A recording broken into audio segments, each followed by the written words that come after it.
Welcome to Rizvi's e-learning channel.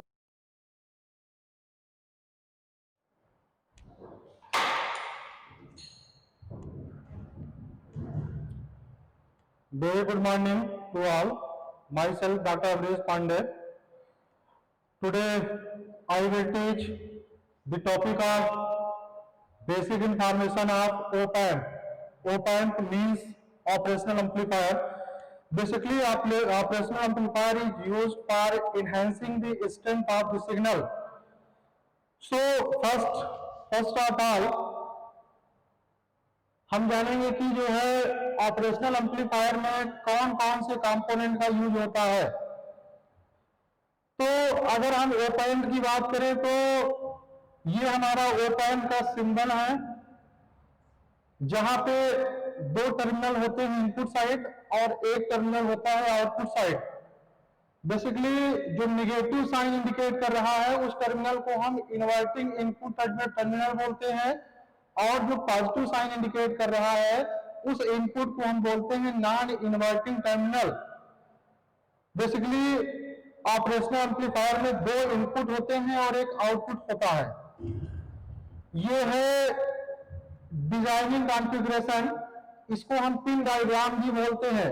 Operational amplifier को बनाने में किन किन कंपोनेंट का यूज होता है, उन कंपोनेंट को हम एज अ नंबरिंग के फॉर्म में जानते हैं। देखिए पहले नंबर पे जो होता है उसे ऑफसेट न्यूल बोला जाता है। ऑफसेट न्यूल का मतलब ये होता है कि ऐसा कंपोनेंट अगर हमें इन फ्यूचर इस पॉइंट की अगर रिक्वायरमेंट होगी, या इन केस मान लीजिए अगर हमारा पिन नंबर को किसी कारण से वर्क नहीं कर रहा है तो हम इस पिन को यूज कर सकते हैं कभी भी। इसलिए हमें एक पॉइंट जो है एक्स्ट्रा बना करके जो है चलना पड़ता है। सेकेंड पॉइंट को बोला जाता है इन्वर्टिंग इनपुट टर्मिनल, जो कि आपने यहां भी देखा था कि माइनस साइन जो इंडिकेट कर रहा है, तो ये निगेटिव साइड हो गया इन्वर्टिंग इनपुट टर्मिनल। और तीसरे नंबर पे है नॉन इन्वर्टिंग इनपुट। चौथे पे है वोल्टेज। बेसिकली वोल्टेज हमारा वेरी जो करता है किसी एक स्केल पे वेरी करता है। मान लीजिए अगर हमने कहा कि वोल्टेज हमारा 5 to 10 वोल्ट, बेसिकली अगर हम एसी वोल्टेज की बात करें तो एसी वेवफॉर्म का जो वोल्टेज होता है, बेसिकली हम मानते हैं कि हमारा वोल्टेज 5 से 10 वोल्ट के बीच वेरी हो रहा है। तो इसका मतलब जो स्केलिंग की जाएगी वो 5 से 10 वोल्ट के बीच की जाएगी।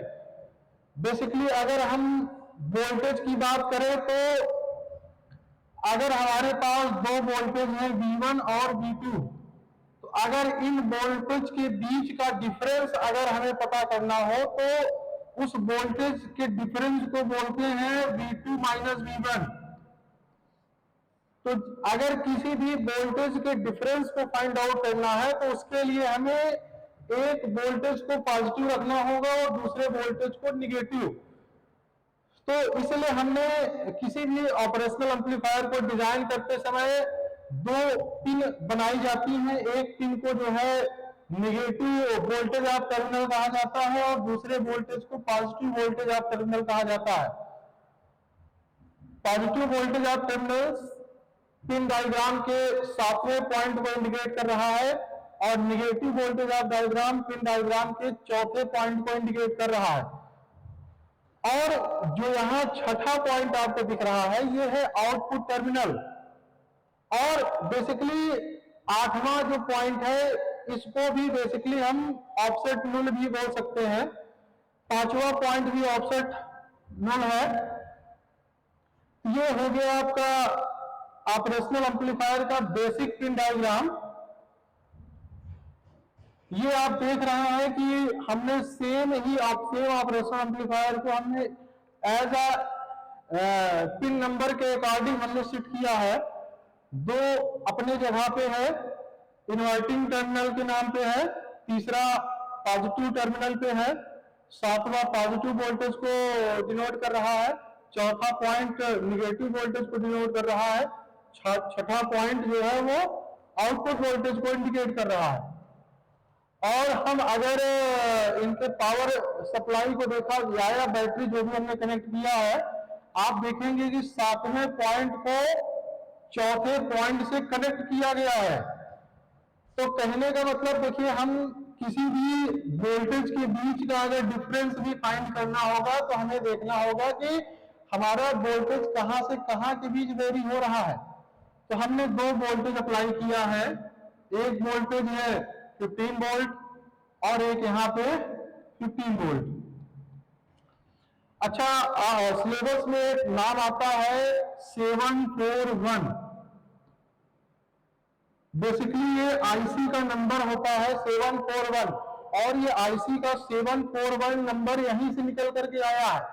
एक्चुअली में 7, ये जो 7 है वो इस नंबर को इंडिकेट कर रहा है, 4 इस नंबर को इंडिकेट कर रहा है, और 1 नंबर बेसिकली जो है इन दोनों के बीच का जो है ऑफसेट नोड, यानी हम 1 को एज अ कॉमन पॉइंट मान के चलते हैं जो कि इन फ्यूचर कभी भी यूज किया जा सकता है।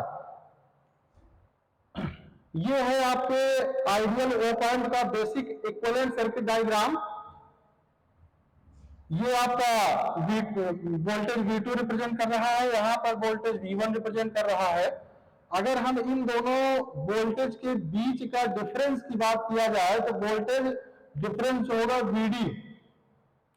एक्चुअली में आइडियल ऑप एम्प की बात कर रहे हैं तो आइडियली जो है आपका ऑपरेशनल एम्पलीफायर का वोल्टेज 0 होता है, जिसके कारण जो है इनके बीच का पोटेंशियल डिफरेंस भी 0 होगा। यदि वोल्टेज 0 है तो करंट भी 0 होगी, क्योंकि इस टर्मिनल का करंट भी 0 होगा, क्योंकि ये एज आ ग्राउंड वर्क कर रहा है, और यहां का भी करंट क्या होगा, 0 ही होगा। तो आउटपुट वोल्टेज की बात किया जाए तो आउटपुट वोल्टेज जो भी होगा वो आपका 0 ही होगा। ये इक्विवेलेंट सर्किट डायग्राम है, यहां पे इसको ब्रीफली डिस्क्राइब किया गया है। यहां का जो रेजिस्टेंस होगा उसको इनपुट रेजिस्टेंस भी कहा जाता है, और यहां का जो रेजिस्टेंस होगा उसे आउटपुट रेजिस्टेंस कहा जाता है। और ये जो AOL डिनोट कर रहा है ये गेन है।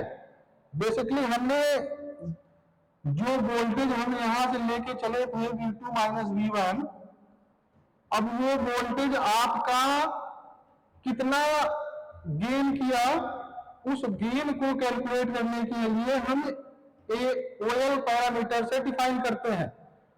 और ये जो आउटपुट वोल्टेज है आपका वो V0 है, ACL VD। कंडीशंस की बात करें तो आइडियल ऑप एम्प की क्या कंडीशंस होती हैं, ओपन लूप वोल्टेज गेन क्या होता है, वो इनफाइनाइट होता है, और इनपुट इंपिडेंस जो होता है वो इनफाइनाइट होता है, आउटपुट रेजिस्टेंस 0 होता है, और बैंडविड्थ इनफाइनाइट होती है। लेकिन अगर हम प्रैक्टिकल ऑप एम्प की बात करें तो मैक्सिमम वैल्यू चेंज हो जाएंगी, क्योंकि हम ऑपरेशनल एम्पलीफायर को एज अ प्रैक्टिकल एम्पलीफायर की तरह यूज करेंगे। तो उस ऑपरेशनल एम्पलीफायर को डिजाइन करने में हमें उस ऑपरेशनल एम्पलीफायर में मैक्सिमम इम्प्योरिटीज भी ऐड करनी पड़ेगी, जिसके कारण हमारे वोल्टेज में भी चेंजेस देखने को मिलेंगे। और कुछ कंडीशंस ये भी होती हैं, अगर हम स्ट्रेंथ को एक लेवल तक अगर इनहेंस कर पा रहे हैं तो अगर प्रैक्टिकली अगर उसको हम डिजाइन करें तो उसमें देखेंगे कि हम ऑपरेशनल एम्पलीफायर को as a long distance string signal को ट्रेवलिंग के लिए हम एप्लीकेबल बना पाएंगे।